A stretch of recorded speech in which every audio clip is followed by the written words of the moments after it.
आँख खुल गई, हम देखा तो नीचे सब पर लाशें पड़ी थी।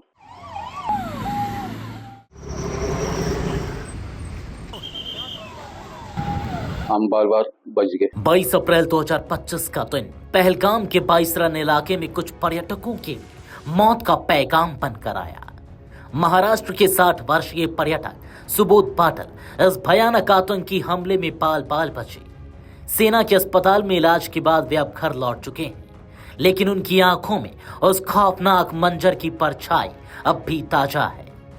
सुबोध पाटिल ने मीडिया से बातचीत में बताया कि आतंकी विशेष तौर पर हिंदू पर्यटकों को निशाना बना रहे थे। उन्होंने सभी को एक कतार में खड़ा होने को कहा। पाटिल के अनुसार कुछ लोगों ने आतंकियों से रहम की भीख मांगी, लेकिन आतंकियों का दिल नहीं पसीजा। जिसने भी विरोध करने की कोशिश की उसे वहीं ढेर कर दिया गया।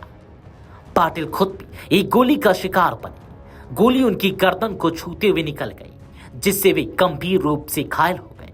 मीडिया से बातचीत करते हुए सुबोध पाटिल ने बताया कि जब मुझे होश आया तो मैं लाशों के बीच पड़ा था। सुबोध पाटिल ने अपनी कांपती हुई आवाज में यह आपबीती बताई।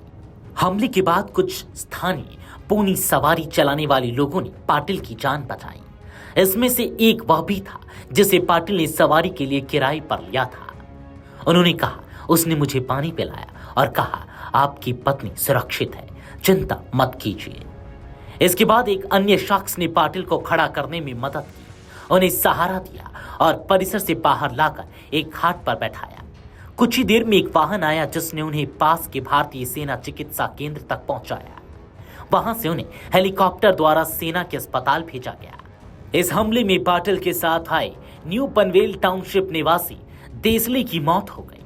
पाटिल ने बताया कि देसले और वे एक साथ बाइसरन पहुंचे थे। देसले ने अपनी पत्नी के साथ कश्मीरी पारंपरिक पोशाक पहनकर तस्वीरें खिंचवाई थी। उन्होंने कहा, सब कुछ महज 5 मिनट में हो गया, लेकिन वह 5 मिनट जिंदगी के सबसे डरावने लम्हे थे।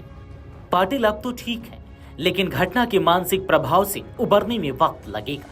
उन्होंने कहा कि हमलावरों ने सोच समझकर निशाना बनाया और निर्दोष लोगों की जान ली। हमले के बाद स्थानीय पोनी मालिकों और सेना की तत्परता ने कई लोगों की जान बचाई। पाटिल ने कहा, अगर वो लोग ना होते तो मैं आज जिंदा नहीं होता।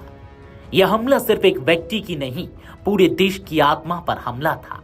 आतंक का चेहरा एक बार फिर सामने आया, लेकिन साथ ही यह भी साबित हो गया कि इंसानियत अभी जिंदा है, उन पोनी सवारों और फौज के जवानों के रूप में। टिकट निकल के 4-5 मिनट में हम अंदर चले गए तो पीछे से आवाज आने लगा। हम लोग पता नहीं चला कि कौन सा आवाज है करके।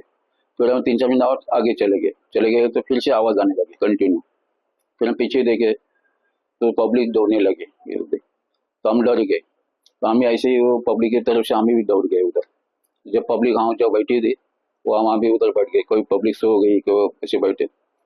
एक आदमी आ गया आतंकवादी, हमको पूछा कौन मुसलमान हिंदू कौन है, खड़े हो जाए। हम सब डरे थे।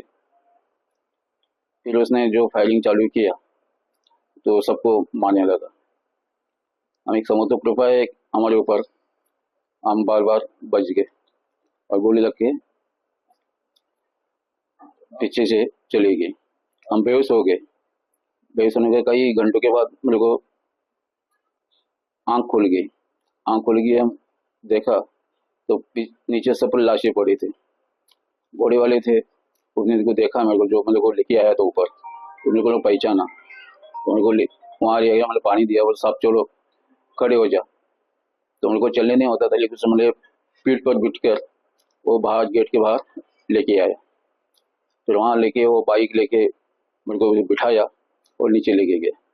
आर्मी वाले ने बहुत सही तुरंत ये करके पट्टी लगा के बाहर के एम्बुलेंस में बैठ के वो हॉस्पिटल में लेके गए।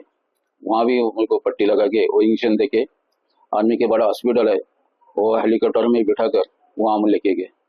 वो आर्मी के हॉस्पिटल में सब डॉक्टर सब टीम पूरी खड़ी थी।